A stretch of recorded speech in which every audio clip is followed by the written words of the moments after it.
home, thank you for joining us as well as we study from the book of 1 Corinthians. We've been in this book for a little while yet, and we're still studying the issues that Paul was presenting to those in Corinth. We'll be in chapter 10 tonight in that study, and we'll begin right at verse 1 as we examine some things that Paul shares with us here in this context, which is really kind of a flow of thought, and we'll share some of that before we finish this evening. But if you would bow your heads with me for a moment, let's go to God in prayer, and then we'll begin our study together.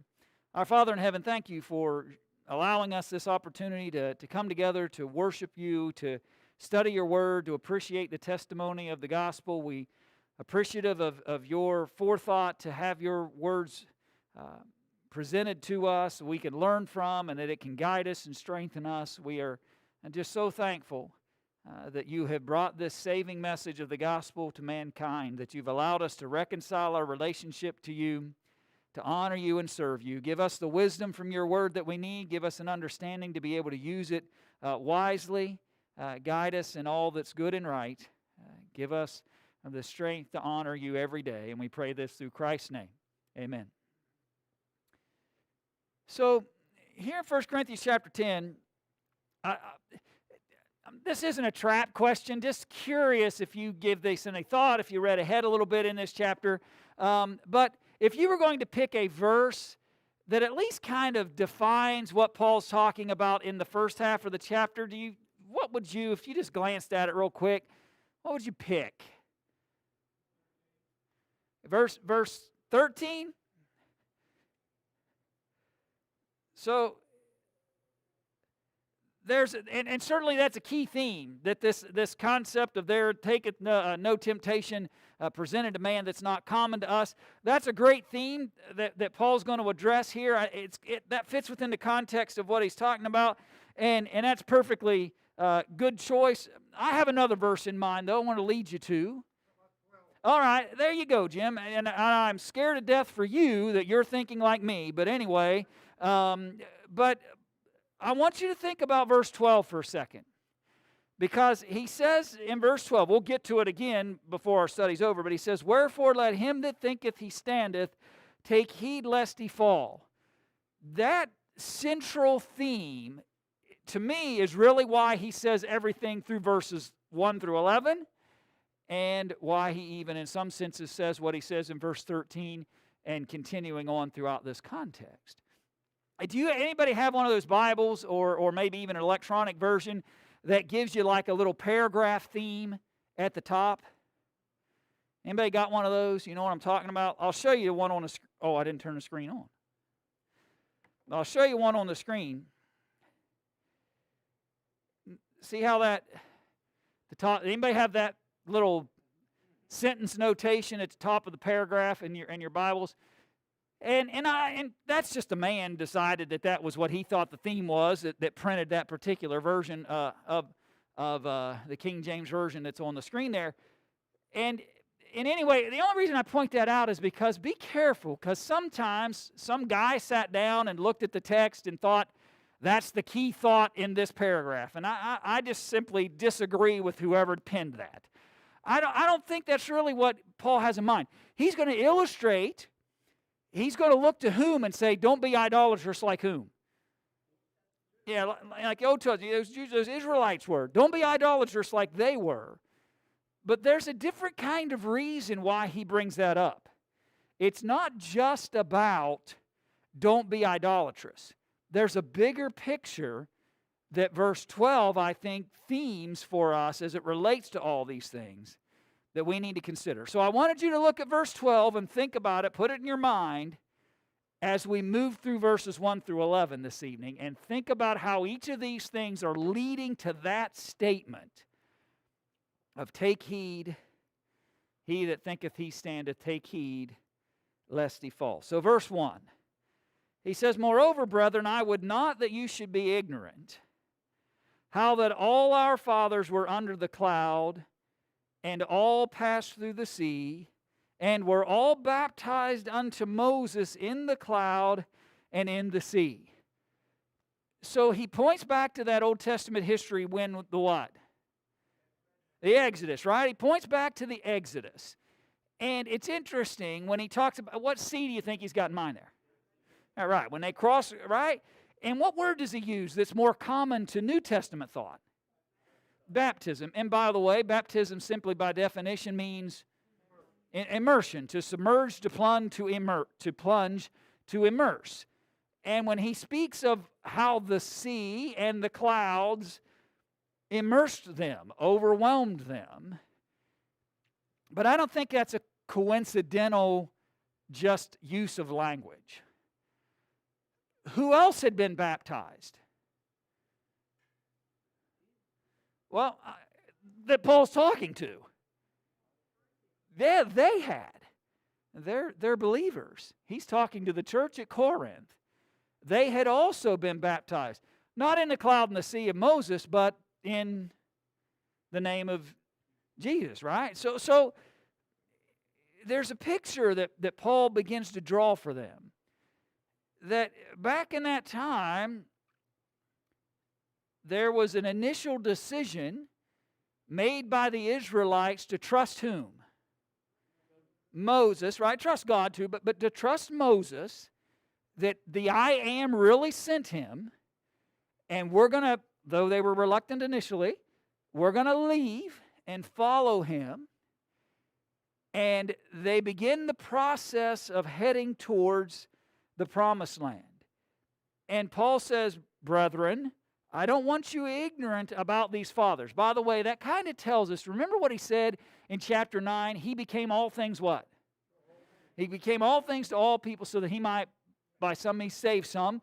And he even specifically said, if it was a Jew or somebody under the law or somebody not, who's his audience that he appears to be talking to here? Yeah, Christians who came out of Judaism. Because he said, our fathers. Well, we know what Paul is in relationship to his heritage. And if he was going to become all things to all people, he wouldn't necessarily try to point to the Israelites to convince a Gentile. Gentile may not even know this story. Gentile may not even have any knowledge of what Moses did and how he led this exodus out of Egyptian bondage. And so it kind of frames the audience a little bit for us as it relates to who Paul was talking to here.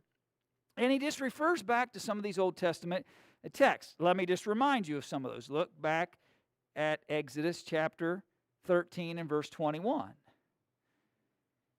He said, and the Lord went before them by day in a pillar of a cloud to lead them the way, and by night in a pillar of fire to give them light to go by day and night. In chapter 14 and in verse 22, he said, and the children of Israel went into the midst of the sea upon the dry ground, and the waters were a wall unto them on their right hand and on their left.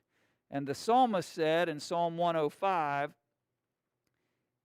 and in verse 39, he spread a cloud for a covering and fire to give light in the night. And so you can envision this immersion in the cloud, this immersion in the sea that they were experiencing. The psalmist even pens a reminder of those things.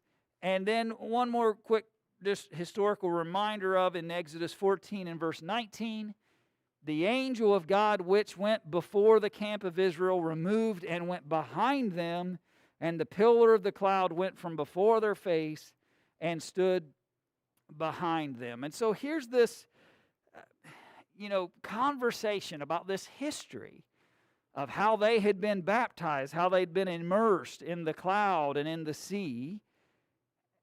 And the parallel to the Corinthians is just like you went through a baptism, they went through a baptism. And now go back to 1 Corinthians chapter 10. And notice verse 3. He's not done with the comparisons. He says, and they did all eat the same spiritual meat. It's interesting. They were fed in what ways? Okay, so they would receive manna. And then later they were a little disappointed in the manna, right? And so God provided them quail. But God was feeding them from heaven. John chapter 6, it's interesting. In John chapter 6, there's a reference to this concept where he says, our fathers did eat manna in the desert, as it is written, he gave them bread from heaven to eat. But jump down, if you're in John 6 still, jump down, or I'll show it to you on the screen as well, but look at verse 48. They ate a bread that came down from heaven, which was manna, that continued their physical sustenance. Jesus then says what about himself? Yeah, I'm the bread of life. Those Israelites were baptized in the cloud and in the sea. Those Israelites were fed from heaven, manna, quail. The Corinthians were baptized into Jesus. The Corinthians were fed the bread of life, which was Jesus. He's just comparing what the Israelites had experienced and what those in Corinth themselves had also experienced. Again, now back to 1 Corinthians 10. I apologize. I noted all my text except the text. I put little quick tabs for all those passages except the one I wanted to go back to. So verse 4, they did all drink the same spiritual drink, for they drank of that spiritual rock that followed them, and that rock was whom? Christ. Is there any coincidence when they're talking about them getting something to drink and mentioning the idea of a rock? No, that's not coincidence at all, is it? Because on more than one occasion, they received water from a rock. On one time, it was a positive experience. The next time, that's when Moses kind of got in trouble because he did what as it relates to that water? Yeah, he didn't give God the glory, right? He didn't follow the instructions exactly right, and the text says very specifically that God was displeased because Moses took credit for it. And but again, I'm just trying to remind you of, because that's the picture that he's drawing here for them to consider. Israelites had a spiritual drink that came from a rock. Eventually, he says this is in some senses what we might call a shadow of things to come, and that is this spiritual rock, which is Jesus. If you look at John chapter 4 and verse 14, in John chapter 4 and verse 14, he said, "But whosoever drinketh of the water that I shall give him shall never thirst. But the water that I shall give him shall be in him a well of water springing up into everlasting life." Now, I think we can see the shadows of things to come. I think we can understand the comparisons that Paul was trying to make. Things that happened to the Israelites have comparative things that happened to those in Corinth. We could have added verse 5 as a theme too, by the way. Because notice in what he says. Verse 5, he says, "But with many of them God was not well pleased, for they were overthrown in the wilderness." After they had been baptized in the cloud and in the sea, after they had been fed from heaven, after they had received all these benefits that had been extended unto them, they still fell.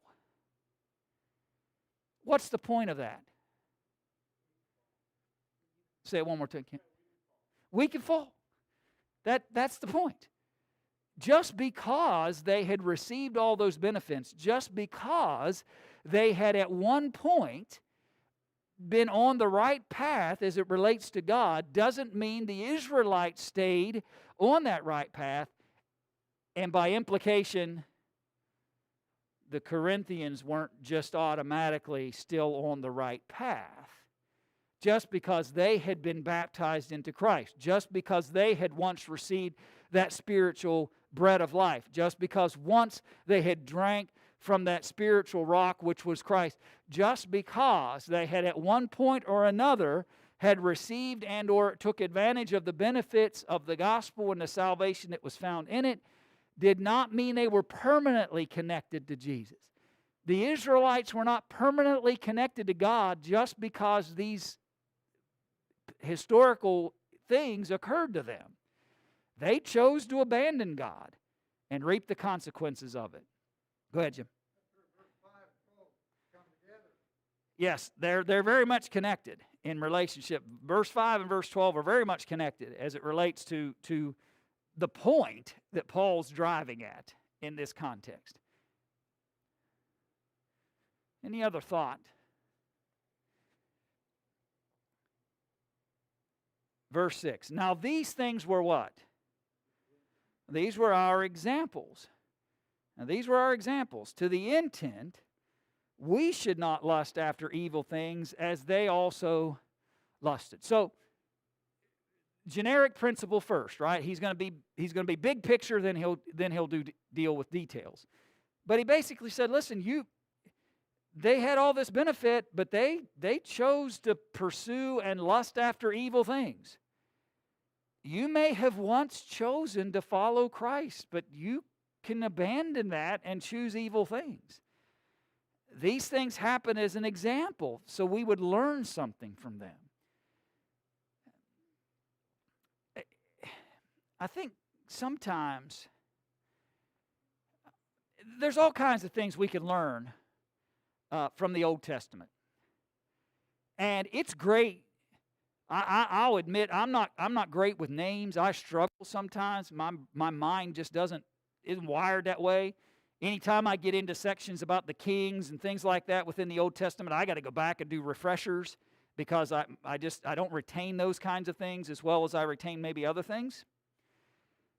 And that's okay, by the way, because there's bigger picture and more important, if you will, examples that there's a reason why we have that Old Testament still available to us.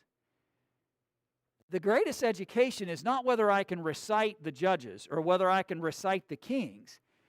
Did I learn anything from how God dealt with his people in that Old Testament system? That's really the question. Did I learn anything from that? When he gave them great benefit and blessing and they turned their backs on him and they died in the wilderness because of it, what do I learn from that?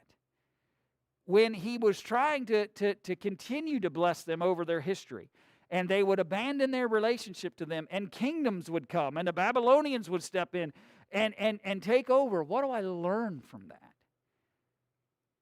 And I think there's a basic principle that teaches me that every time they remained faithful to God, they benefited. When they abandoned God, they suffered consequence.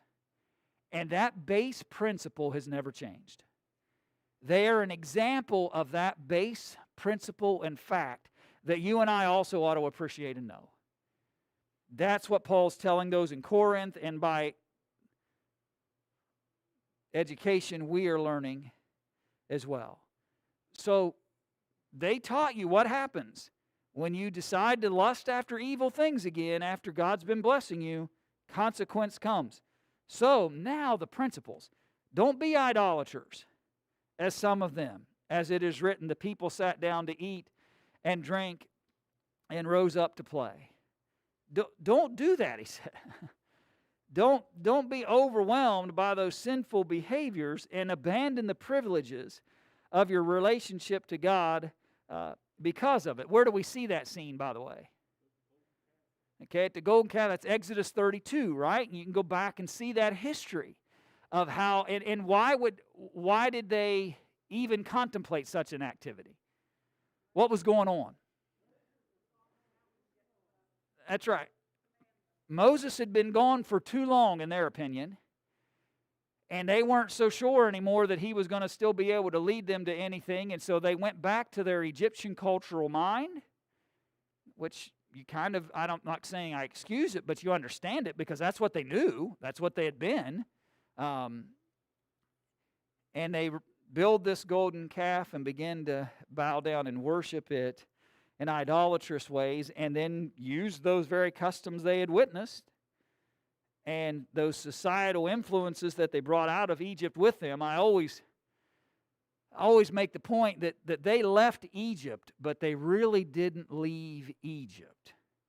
They brought a lot of Egypt with them, and they struggled with that early on after they departed and exited from that situation. So, don't do that, he says. Verse 8, neither let us commit fornication, as some of them committed, and fell in one day 23,000. Now, anybody have any idea where that account's found? All right, Numbers 25. So let me just take a moment. Let me see if maybe I put that in here. Guess I'll do it that way. Numbers chapter 25. And let me look at, I think we can look maybe at verses 1 through 9 and get a picture here. So, Israel abode there in Shittim, and the people began to commit whoredom with the daughters of Moab. They called the people unto the sacrifices of their gods, and the people did eat and bowed down to their gods. Israel joined himself unto Baal-peor, and the anger of the Lord was kindled against Israel.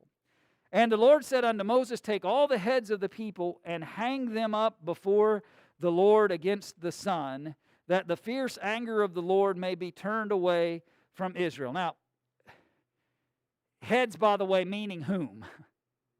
The leadership, right? The fathers, those that were in charge of the various family entities. It's fierce. You might even call it gruesome that these leaders would be hung there. But it was the anger of the Lord had been kindled because of their choices to abandon Him and begin to worship other gods, and consequence rained down. Moses said unto the judges of Israel, slay you every one his men that were joined unto Baal-peor. And behold, one of the children of Israel came and brought unto his brethren a Midianitish woman in the sight of Moses and in the sight of all the congregation of the children of Israel, who were weeping before the door of the tabernacle of the congregation. I imagine so, right? Their family patriarchs had just been hung before, and they're weeping at just the mass difficulties that they had brought on themselves. When Phinehas, the son of Eleazar, the son of Aaron, the priest, saw it, he rose up from among the congregation and took a javelin in his hand, and he went after the man of Israel into the tent and thrust both of them through, the man of Israel and the woman through her belly. So the plague was stayed from the children of Israel. Important little piece here, though, that I wanted to share with you. It kind of fits Sunday night sermon, by the way. And those that died in the plague were 24,000. Does that create a problem? Potentially creates a problem, right? Why? Because 1 Corinthians said what? 23. So that may appear like a contradiction initially, I suppose. But again, I think there's reasonable explanation for that. I think I heard one of those explanations a second ago. Somebody mentioned that in terms of, what if you were in between 23 and 24, and you were going to create a more, you didn't want to say 23,173. You maybe put it at 23. Or maybe if it was closer to 23,662, you might take it to 24. That's one, I think, reasonable explanation of why the differences.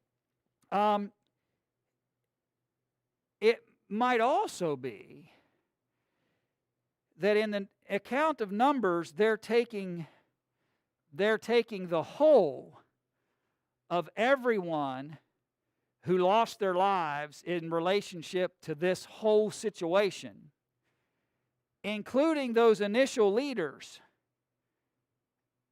that were taken first. Those Corinthian, he might be just pointing to those who were specifically dealt with after those leaders. So you can see that there's easily reasoning why you might have two different numbers. Now, if you didn't go back, if you didn't consider where Paul was referring to, you might not have looked back at Numbers 25, and if you didn't look back at Numbers 25, you would have just accepted the 23,000 that Paul said and maybe not give it a thought. But there is a discrepancy in the way each text talks about the number of people.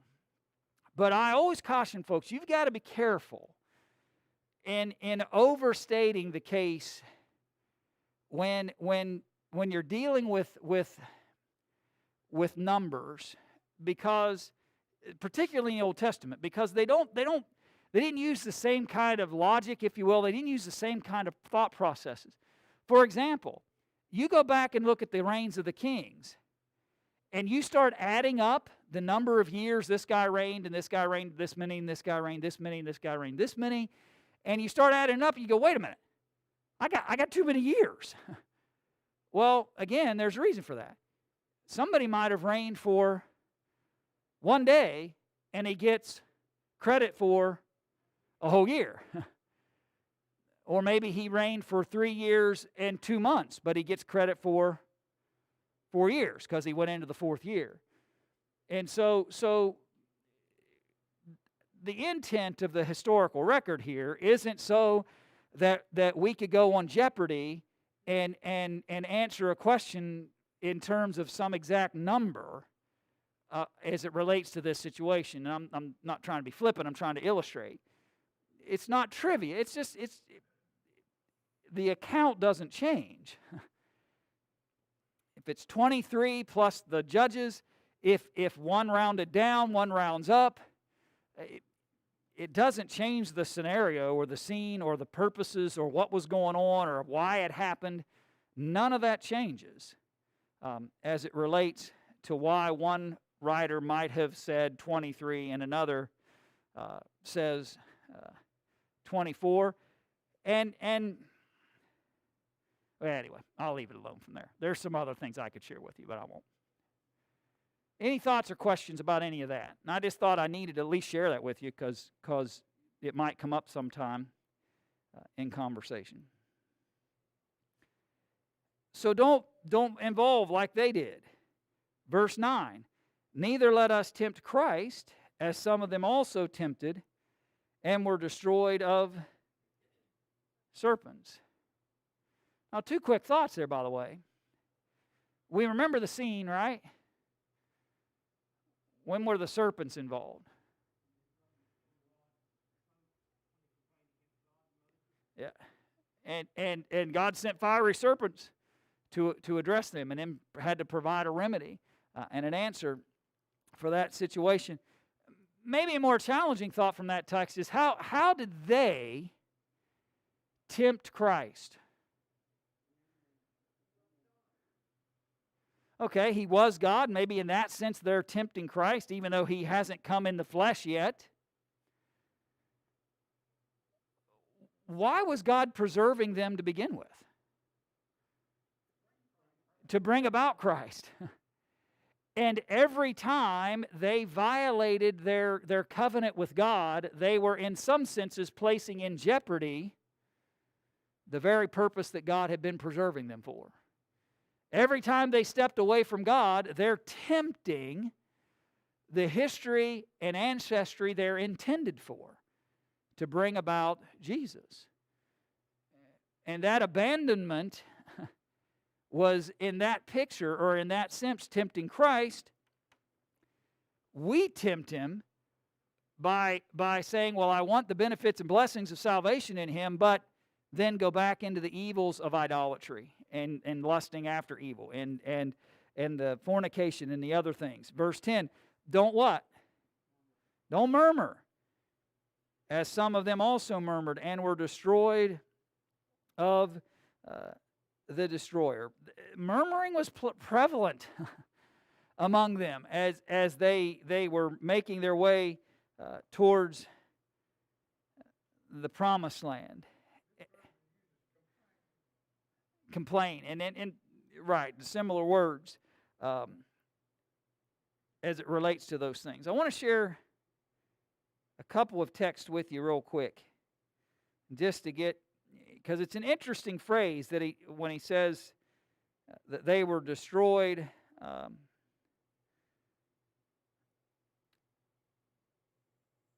Of the destroyer. In verse 2 of Numbers 14, that's just a reference to the fact that they were murmuring against Moses and Aaron, and the whole congregation said unto him, would God that we had died in the land of Egypt, or would God we had died in this wilderness? That's just an example of the complaints and things they had brought. Let me share with you 2 Samuel chapter 24. And I just want to illustrate to you 2 Samuel chapter 24, verse 16.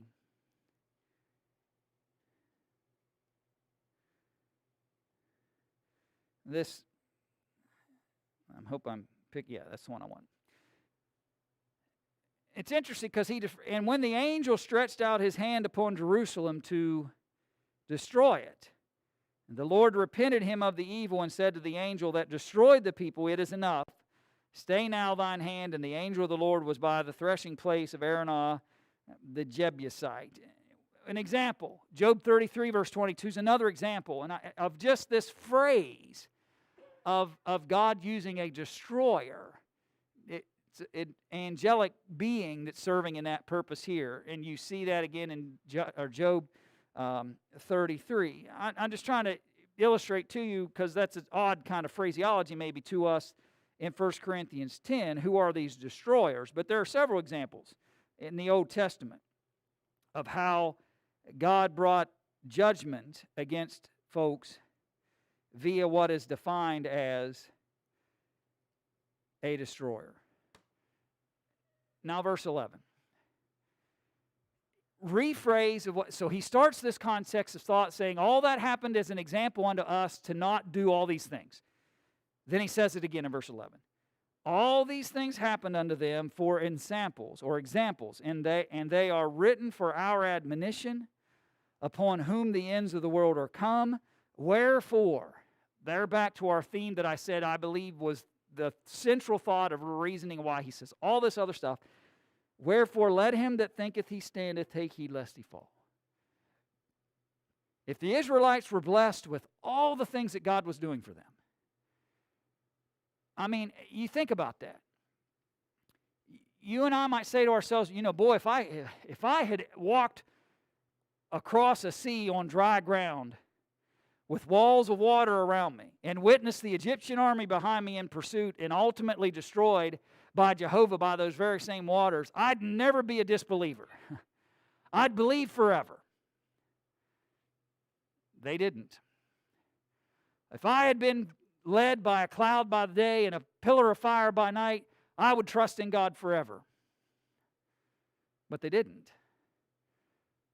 Well, if I'd ever seen such a severe consequence like fiery serpents, or if I had witnessed the leaders of each family group being displayed out there in the fierce anger of God, that would have put enough fear in me that I would never falter. And they did. Take heed, right? Let him that thinketh he standeth take heed lest he fall. Our experiences in life don't guarantee our past choices, our past positive decisions, our past examples and learning from the warnings. They don't guarantee. They should be reminders, they should educate, they should help us, but they're not a guarantee that we will forever stay in relationship with God, because none of that ultimately will matter. I have to daily make a conscious decision to honor and serve God in my life. Yeah. And this reminder phrase of these were written these are down here as an example, as in samples, so that hopefully we won't forget. Hopefully this education will remind us on a daily basis of what happens when you stay with God and what happens when you don't. And they certainly became a very forgetful. To stay focused and dedicated every day. in order to maintain that relationship. Because the minute I begin to become overconfident and think that I'll never falter, there's too many examples of too many good people who've done exactly that. I'll pause for a minute. I want to thank those at home that have joined us tonight and appreciate your interest in our studies. Lord willing, we'll be back with you next Wednesday night at 7 o'clock as we continue our study of 1 Corinthians. And if you're not able to be out in your local congregations or out with us here on Sunday morning at 10 o'clock, we'll be back for our worship services at 10 on Sunday. So thanks again for being with us. Holy words long preserved for our walk in this world, they resound with God's. You have been watching Growing in Faith, a weekly Bible study presented by the Paden City Church of Christ. We invite you to join us again on Monday morning for Drawing